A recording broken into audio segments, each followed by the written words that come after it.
Now, I know there are obvious security concerns, but looking from the outside, there seems to be a certain amount of confusion as to how the counteroffensive is progressing, whether perhaps, as being reported to the south, it's going quite well, but further to the east, Russia's actually making counter advances. What's your assessment? Look, there are obvious reasons why not everything is being reported to the media by the Ukrainian side, at least. That's one. Second, we also have to understand that the lines of defenses that the Russians have put up over the month are extremely dangerous. So demining became actually the biggest issue with the Ukrainian counteroffensive on the south.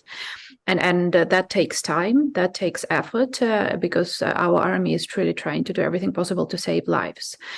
Unfortunately, it's of course not always can be done, but that is the major effort. So the line of defense that the Russians have built have been extremely well fortified. And that is why it took so long for Ukraine to breach through those lines of defenses. But indeed, there is some progress, particularly on the south. The expectation, as you reported from the interview with the general leading the southern counteroffensive, is that the second line of defense is not that fortified. So we'll wait and see what happens over the next couple of weeks, I guess. And the purpose of breaching those defensive lines is what exactly? Well, I don't think that is a secret any longer. So the purpose, of course, is to reach all the way to the Black Sea and cut the lines, particularly the supply lines from Crimea to Donbass, to the eastern parts of Ukraine. That would be the major objective that Ukrainian army has to reach. Well, first of all, because that will break the whole logistics for the Russian army. This will also slow their advance. With the attacks on the Crimean breach, they will have problems with supply and the rest of their army that are in Crimea and the rest of so the western part of if we manage to cut through to the Black Sea, so they will have logistical issues, quite significant logistical issues. So I think that is the major goal that Ukrainian army is trying to reach. But do remember that this is, several hundred of kilometers of territory that are heavily mined with the Russian forces, fighting back. So it's not easy. And I understand in real times, everybody expects for a miracle, for things to happen in a matter of days. But think about First World War, Second World War. It never took days, it never took months. It always, unfortunately, takes much longer, particularly for the army that is trying to save lives of its personnel. But is that now viewed as obviously you can't predict, but as an obtainable objective within a matter of months? Well, it's difficult to guess, but it is possible. But if it doesn't happen, it just means we have to try again. I think that is the general understanding. Like, we don't have any other choice. We have to try.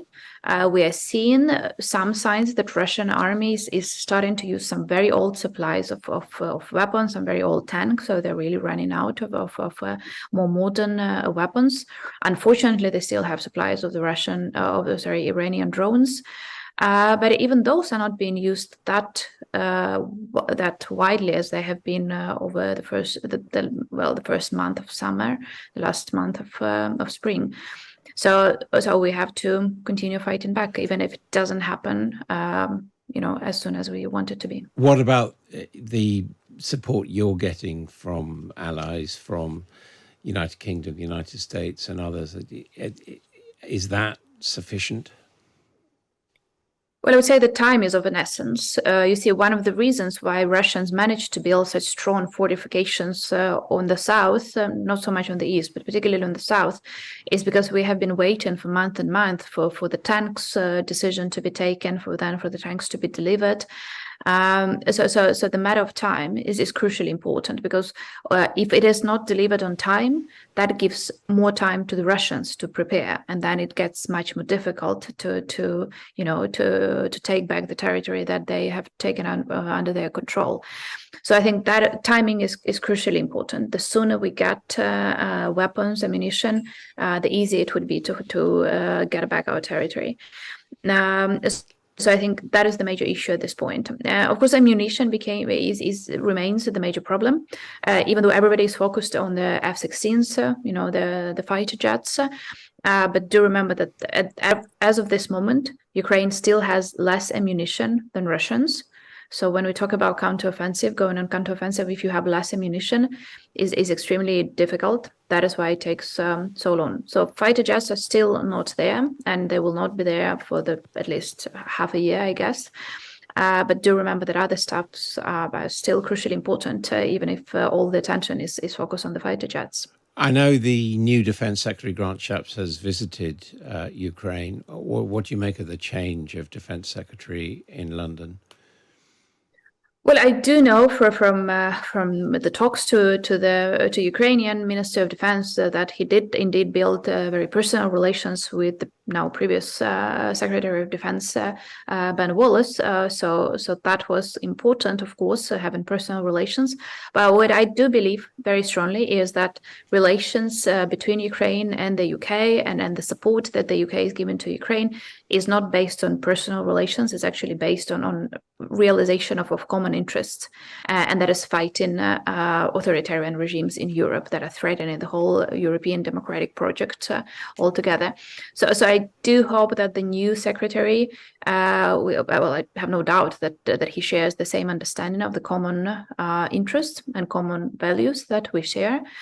So he's very much welcome to come back to Ukraine, to see the situation with his own eyes, to understand the needs of the Ukrainian army better, but also to see the commitment of both Ukrainian soldiers and civilians in fighting back. So I think that is our biggest expectation now, is that he will come here to Ukraine, and we build relations with the new Secretary of Defense in the UK, one of our largest allies, as we truly see it here in Ukraine. Finally, you've been quite correctly making the point that people should not be impatient about the speed of the counteroffensive. But how worried, how much pressure is the possibility of election year and the change of a president in the United States? That is presumably quite a hard deadline now for the Ukrainian defense. That is definitely something on our minds. Trust me, we are fully aware of the elections and that the results that might be there. We again still hope for the bipartisan support from the United States, but I do think that what needs to happen within the next year, before elections are held in the United States, is some legal guarantees of Ukrainian support to the Ukraine that will be enshrined in the US legislation. That is what our diplomacy is focusing on right now, just to make sure that with the change of administration, the level of support that we're getting from the US does not really change.